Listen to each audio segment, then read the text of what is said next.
Welcome back to ICC, Informed Cannabis Consumers, where we break down the laws, science, policies, and conversations shaping cannabis and the changing world around it. And today we're stepping just outside of cannabis to talk about a movement that's starting to look surprisingly familiar. We're talking about psychedelics. Psilocybin, psychedelic-assisted therapy, decriminalization, veterans access, and the growing question, could psychedelics become California's next major drug policy reform movement? Because California has been here before. Medical cannabis was once controversial. Cannabis advocates fought for patients.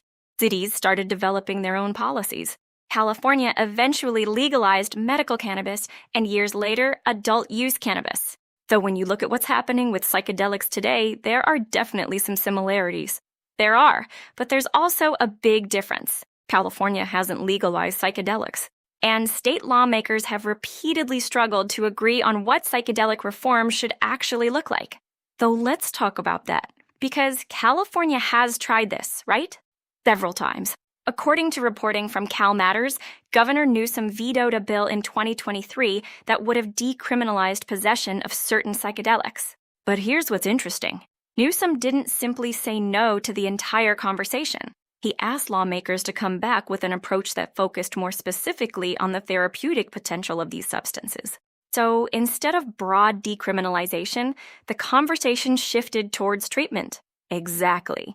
Senator Scott Wiener responded with legislation that would have created controlled settings where substances, including psilocybin, could be administered under the supervision of licensed and trained facilitators. But that proposal didn't make it through either. Lawmakers raised concerns about things like safety, funding, and the complexity of creating an entirely new regulatory program. And that's where this gets interesting, because that doesn't sound like California necessarily rejecting psychedelic therapy. It sounds like lawmakers are struggling with how to regulate it. That's an important distinction, and some advocates now believe the path forward might be something much smaller: a pilot program, limited access, specific populations, and one group keeps coming up in this conversation: veterans. Why veterans? One proposal, known as the Heal Our Heroes Act, would have allowed San Diego, Santa Cruz, and San Francisco counties to establish limited numbers of centers.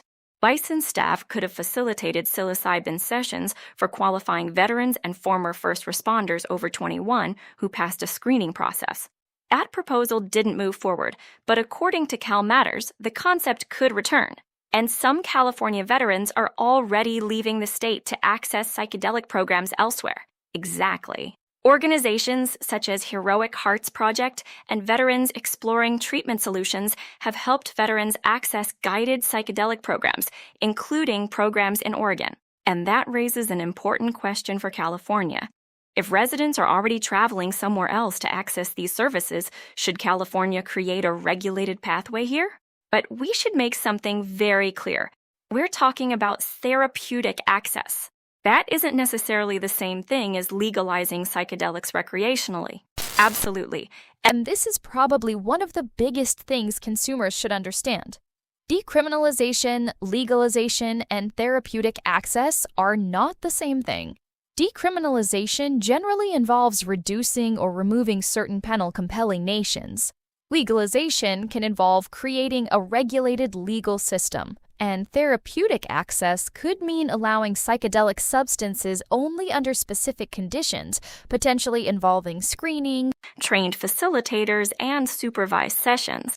So we're not necessarily talking about walking into a psychedelic dispensary and buying mushrooms like you would buy cannabis. Exactly. In fact, California could eventually create something that looks nothing like its cannabis market. Oregon voters approved a system allowing facilitated psilocybin use. Colorado voters have also approved psychedelic reforms, but not every state has followed that direction. Massachusetts voters rejected a broader psychedelic ballot measure in 2024, which tells us something. Someone can support psychedelic therapy without necessarily supporting full recreational legalization. Exactly. And public interest in therapeutic access appears significant. Cal Matters cited RAND research estimating that approximately 8 million Americans used psilocybin mushrooms in 2023. The article also cited a UC Berkeley poll finding that 61% of voters supported regulated therapeutic use of psychedelic substances. And since 2020, at least 37 states have introduced bills or ballot measures involving psychedelics. 37 states? That's not exactly a small movement anymore. No, it's not. But this is where California's experience with cannabis becomes really valuable. Because cannabis legalization taught California some difficult lessons about what happens when you take something from prohibition and try to build a regulated system around it.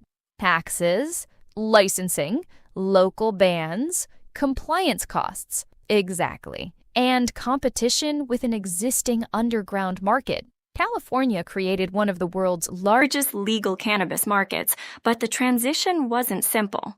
So, if California moves forward with psychedelics, policymakers have an opportunity to ask, what did we learn from cannabis? And maybe an even bigger question, do we even want to copy the cannabis model? That's the question, because psychedelics aren't cannabis. Maybe the future is licensed therapeutic centers. Maybe it's limited pilot programs. Maybe it's personal use decriminalization. Maybe veterans and first responders receive access first. Or maybe California develops an entirely different system. There's also the safety conversation. Because being interested in psychedelic research doesn't mean pretending these substances are harmless. Right. That's why proposals involving therapeutic access have focused on things like screening, controlled environments, trained facilitators, and supervision. And responsible education is going to be critical. Reform doesn't have to mean telling people a substance is completely safe, and acknowledging potential risks doesn't mean ignoring legitimate scientific research. Those ideas can exist together. That's another lesson cannabis taught us. For years, cannabis conversations were often pushed into two extremes. Either cannabis was portrayed as incredibly dangerous or completely harmless. And reality is more complicated. Exactly. Good public policy requires nuance. And there's another fascinating similarity between cannabis and psychedelics. The states may move before the federal government does. Psychedelics remain controlled federally. But the federal government has shown interest in psychedelic research. How Matters reported that legislation signed in 2023 included funding to study psychedelic drugs in veterans and military service members. And psychedelic advocates are asking for something cannabis advocates might recognize. Federal breathing room. Some advocates would like federal guidance giving states greater ability to operate their own regulated psychedelic programs without fear of federal prosecution. That echoes an important period in cannabis history, when states were moving forward with marijuana laws despite continuing federal prohibition. So maybe the biggest question isn't, when will California legalize mushrooms? Exactly. That's probably the wrong question. The better question is, what kind of psychedelic access is California willing to create? Therapeutic access? Possibly. Veterans-only pilot programs? Possibly. Decriminalization? That's part of the debate, too. Full commercial legalization like cannabis? That's a much bigger question, and it's certainly not where California law stands today. But here's what makes this worth watching. Cannabis reform didn't happen overnight either. It happened in stages: patients, advocates, research, local governments, medical access, changing public opinion, state reform, and eventually adult use legalization. Psychedelics may not follow that exact path, but some of those early ingredients are appearing again. And California now has something it didn't have during the early cannabis movement. Experience. We've already watched one enormous drug policy transformation happen. We've seen what worked. We've seen what didn't. We've seen what happens when regulation, public health, business, taxation, and personal freedom all collide. So, if California does move forward with psychedelics, maybe the real challenge isn't simply legalization. It's learning from cannabis and building something better. And that's the conversation we'll continue following. This has been ICC, Informed Cannabis Consumers, where we bring you the information behind the headlines so you can better understand the policies changing cannabis and the communities around it. What do you think? Should California create regulated therapeutic access to psychedelics? Should veterans and first responders be the first step? Or should California take a completely different approach? Keep asking questions. Stay informed. And we'll see you on the next ICC Cannabis Update. This program is intended for educational and informational purposes only and does not constitute medical or legal advice. Psychedelic substances may remain illegal under federal, state, or local law. The day's discussion was based in part on reporting from Cal Matters covering California psychedelic legislation, therapeutic access, veterans, and psychedelic policy.